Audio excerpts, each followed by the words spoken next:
Hey everybody, it's Daddy1424 The Media, PurchaseGuide.com, where you can get your reviews updated daily. And today, of course, we have the yearly edition of FIFA 14, the review gameplay. Should you be getting this? Is this a game that's better than the predecessors for the PS Vita? First things first, remember to like, 2 thumbs up, subscribe, and of course, leave some comments down below if you haven't already. Let me know who your favorite player is. Are you excited about FIFA 14 for the Vita? Did you pick it up? If not, are you going to be picking it up or are you going to pick it up for the console? But let's go ahead and get to this review. Should you be getting this game? Is this a game that really lives to the name and is of caliber of what it should be for FIFA 14? Or did EA just reskin the game like they put on the back of the package? Let's try and see if we can answer some of those questions for you. Let's go ahead and wait till this loads up. We'll go through the menu and then we'll do half of the gameplay and try and answer some of those questions. It won't be a full match. Like I said, it'll be half of a match, but at least you get the opportunity to see some of the gameplay. If it unfocuses, I do apologize in advance. That being said, who's your favorite player? It's one of the questions I like to ask all the time with the FIFA games. And who is your favorite team? Leave that as well in the comment section below.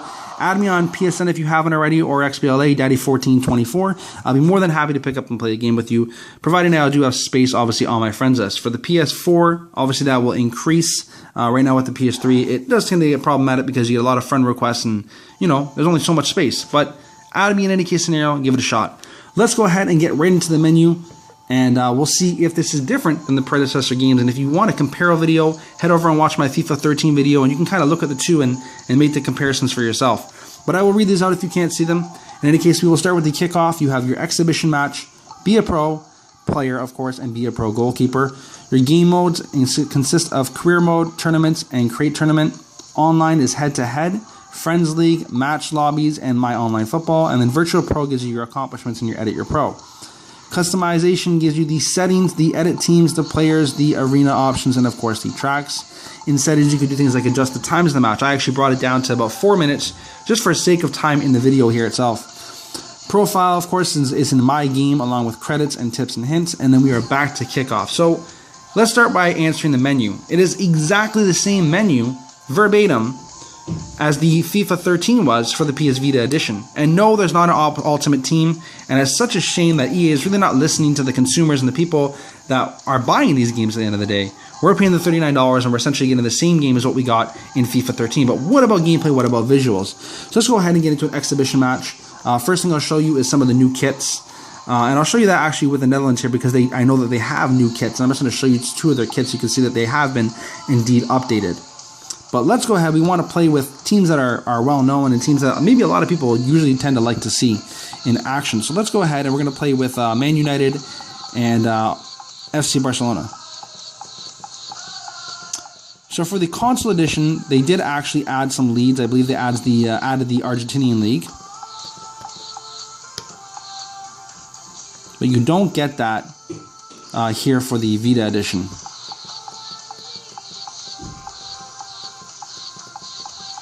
So we want Spain, and then of course FC Barcelona. So we'll go through the kits just so you can see what is available.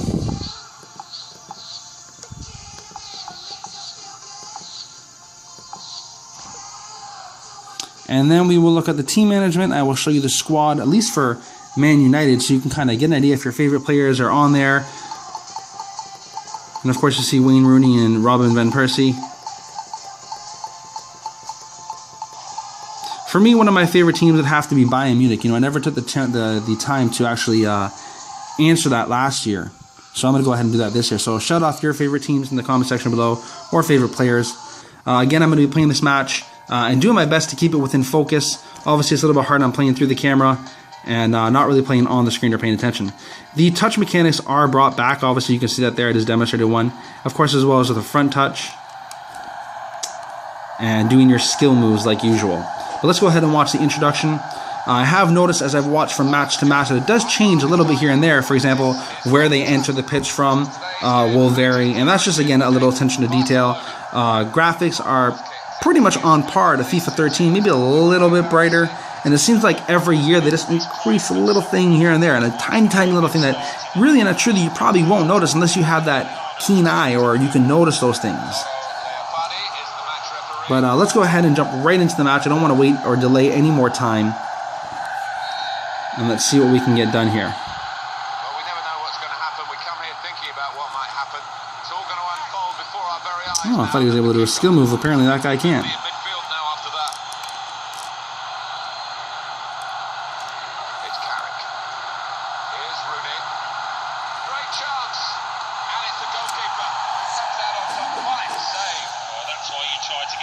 So gameplay-wise, I have been playing this game obviously for a little bit of time, not too long as it just did come out.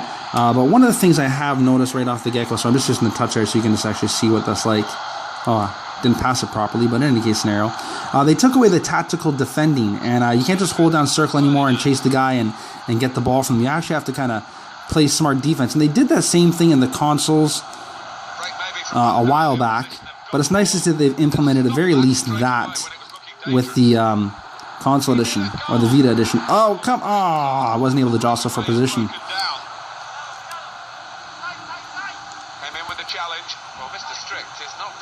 So you can see, for example, there, tomfoolery, me not, defending properly.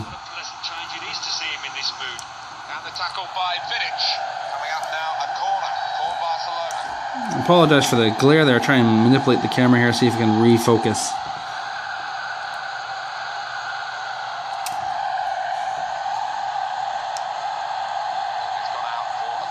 So if you haven't already, feel free to add me on PSN or XBLA Daddy1424, and I'm more than happy to play with you if you're interested. Obviously PS4 and Xbox One coming out soon, so that will increase the friend capacity.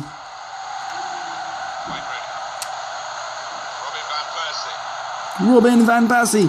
Robin van Persie! Oh, I tried to do a skill move. Again, it seems like they're not working.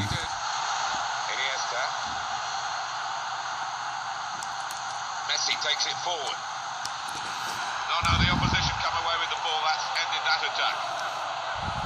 Valencia. Tackle goes in. Valencia with the through pass this time. Not one that reaches its target. Oh no, they scored. Oh, Lionel Messi. And that actually comes along probably 3 or 4 times a week. He's that good. Well, you've grown accustomed to watching this. See, for some reason, my skill moves aren't working.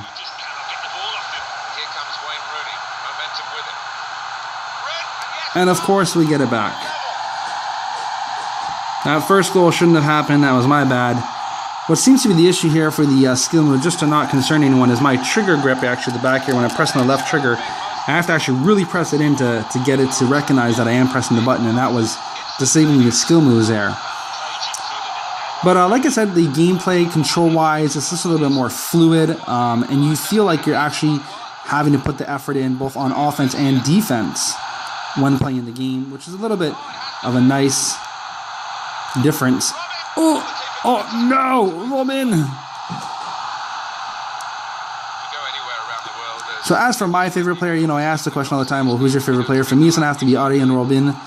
Just a great player in my eyes, very least. A lot of people like Robin van Persie, and don't get me wrong, I love Robin van Persie, but I find on the international stage, he tends to choke a little bit. Obviously, Lionel Messi is a great player as well. So many of them out there, just a beautiful, beautiful game, and that's obviously why they call it the beautiful game. Oh, there we go. Just some tomfoolery.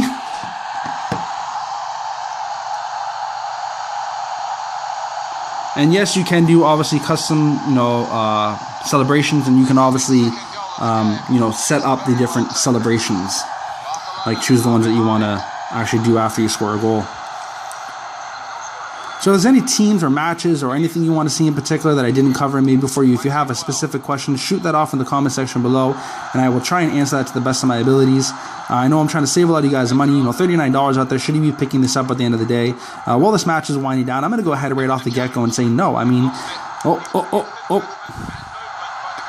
$39, it's not really worth it. It's pretty much the same game as what we've seen before with FIFA 13.